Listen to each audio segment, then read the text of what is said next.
Igan, Oh.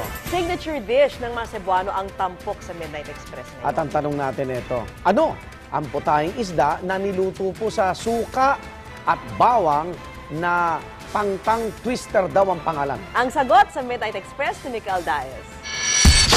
Ang handa namin ngayong gabi ay mula sa Cebu at tongue twister yung pangalan niya. Are you ready for it? Inununan. Tara. Para sa mga Cebuano, ang isda na niluto sa suka at bawang ay tinatawag na inununan o pinaksiw sa Tagalog. Karaniwang pinahuhubsan o pinasisingaw ang suka para manuot sa isda. Bale, pagsasamahin mo yung mga gulay, tsaka yung bangus, tapos lalagyan mo yung suka tsaka mantika, tapos pakukulan mo siya hanggang matuyuan.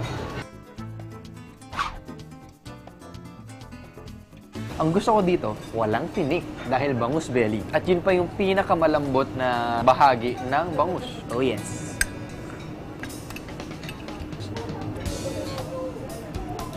Oh, okay. Natuwa ako dahil yung bangus mismo, hindi masyadong maasim. Alam niyo naman ako, ayoko ng sobrang asim. Yung gulay, nahigop niya yung suka.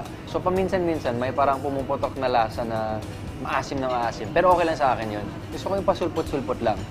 So, maganda naman yung timpla niya. Dahil sagana ang Pilipinas sa yamang dagat, ang inununan o paksiw na isda ay karaniwan ng handa sa kapagkainan nating mga Pinoy. Kaya naman kahit ang pambansang bayani na si Dr. Jose Rizal, hindi rin nagpahuli na tikman ang inununan nang ipinatapon siya noon sa dapitan. Alam niyo, gandang-ganda na ako sa mga Cebuana. Paano pa kaya nang matikman ko ang kanilang signature dish? Wala na. In love na talaga ako completely. Ako si Mikael Diaz. This is Midnight Express. Makahanap kaya ng girlfriend na Cebuana.